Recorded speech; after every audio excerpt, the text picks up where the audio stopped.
कभी सोचा है कि आज जब हम बाजार जाते हैं तो हमारे पास इतने सारे ऑप्शंस कहाँ से आते हैं। फोन हो, कपड़े हो या फिर गाड़ियाँ। ऐसा लगता है मानो पूरी दुनिया की दुकानें यहीं खुल गई हों। पर ये हमेशा से ऐसा नहीं था। तो चलिए आज इसी कहानी को समझते हैं कि आखिर ये सब कुछ बदला कैसे। ज्यादा पुरानी बात भी नहीं है, सोचिए जरा। एक वक्त था जब भारत की सड़कों पर गिनती की गाड़ियां दिखती थीं, या तो एम्बेसडर या फिर फिएट। बस चॉइस बहुत ही लिमिटेड थी, क्योंकि जो कुछ बनता था वो देश के अंदर ही बनता था। और अब जरा आज की तस्वीर देखिए। सड़कों पर दुनिया का हर बड़ा कार ब्रांड मौजूद है। सिर्फ कारें ही क्यों, मोबाइल फोन, टीवी, कपड़े, हर चीज में दुनिया भर के ब्रांड्स हमारी पहुंच में हैं। है ना ये कमाल का बदलाव? तो सवाल यही उठता है कि आखिर कुछ ही दशकों में इतना बड़ा ट्रांसफॉर्मेशन, ये बदलाव आया कैसे? वो कौन सी ताकतें हैं जो इस पूरे खेल को चला रही हैं और इनका हमारी जिंदगी पर क्या असर पड़ रहा है? चलिए इन सवालों के जवाब ढूंढते हैं। देखिए, इस पूरी कहानी के सेंटर में एक बहुत बड़ा प्लेयर है, एक मेन कैरेक्टर जिसने दुनिया के बाजारों को आपस में जोड़ने का काम किया है। और वो है बहुराष्ट्रीय कंपनी, जिसे हम शॉर्ट में एमएनसी कहते हैं। तो ये एमएनसी होती क्या है?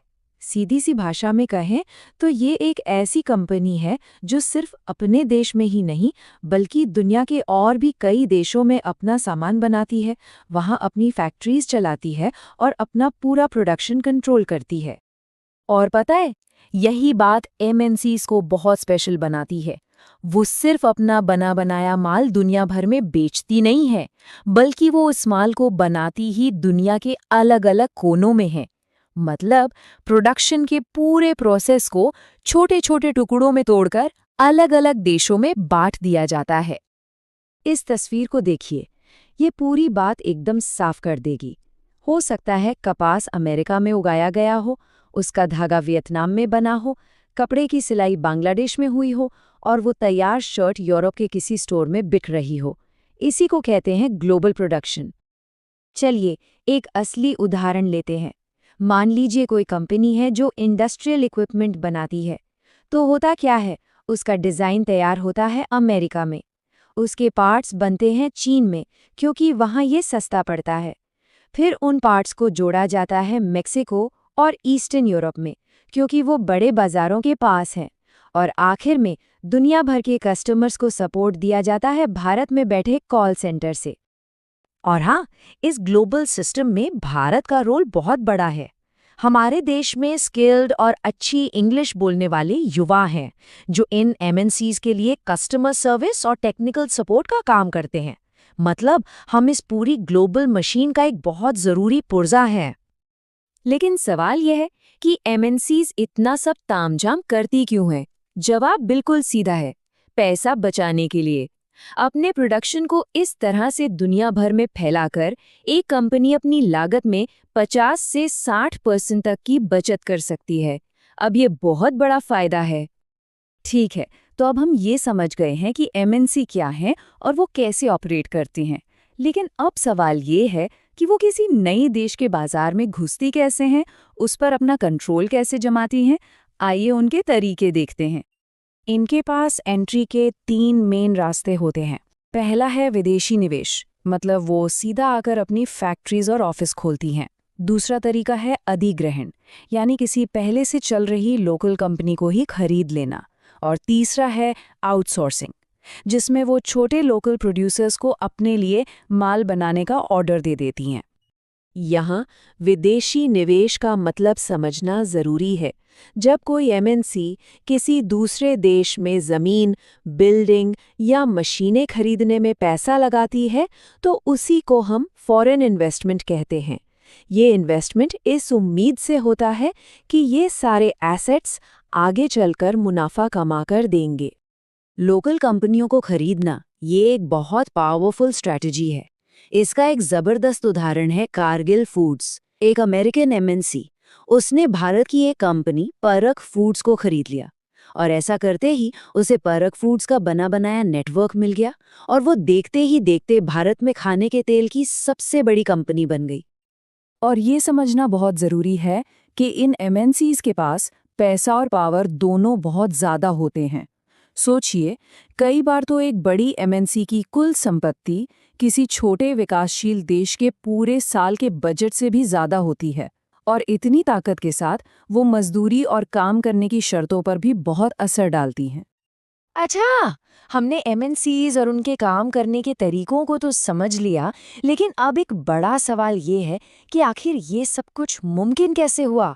वो कौन सी वजहें थी जिन्होंने इस ग्लोबल खेल का मैदान तैयार किया? देखिए, इस पूरे ग्लोबल खेल को 3 बड़ी ताकतों ने मिलकर संभव बनाया है। पहली है टेक्नोलॉजी, जिसमें जबरदस्त तरक्की हुई। दूसरी है सरकारों की बदलती नीतियां, जिसे हम उदारीकरण कहते हैं। और तीसरी ताकत है वर्ल्ड ट्रेड ऑर्गेनाइजेशन जैसे इंटरनेशनल ऑर्गेनाइजेशंस का दबाव। टेक्नोलॉजी ने तो जैसे दुनिया की सारी दूरियां ही खत्म कर दी हैं। एक तरफ बड़े बड़े कंटेनर शिप्स हैं जो सामान को बहुत सस्ता और तेज बनाते हैं, तो दूसरी तरफ इंटरनेट है जिसने इंफॉर्मेशन को 1 सेकंड में दुनिया के किसी भी कोने में पहुंचा दिया है। तभी तो भारत में बैठकर कोई अमेरिका के कस्टमर से बात कर सकता है। दूसरा बड़ा कारण है उदारीकरण। पहले क्या होता था? सरकारें दूसरे देशों से आने वाले सामान पर भारी टैक्स लगाती थीं ताकि अपने देश के उद्योग बचे रहें। लेकिन 1990 के बाद भारत जैसी कई सरकारों ने ये सारे बैरियर हटाने शुरू कर दिए। इससे बाजार खुल गए, कंपनियों को कहीं भी सामान बेचने की आज़ादी मिली और हम जैसे खरीदारों के पास ऑप्शंस की बाढ़ आ गई। तो एमएनसीज, टेक्नोलॉजी और ये नई खुली नीतियां, जब ये सारी ताकतें एक साथ मिली तो इसका नतीजा क्या निकला? इस पूरी प्रक्रिया का फाइनल रिजल्ट क्या है? चलिए अब इसे समझते हैं।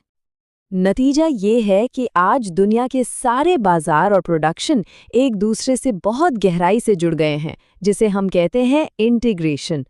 अब ये सिर्फ सामान का आना जाना नहीं है, बल्कि बनाने का पूरा प्रोसेस ही एक दूसरे पर निर्भर है।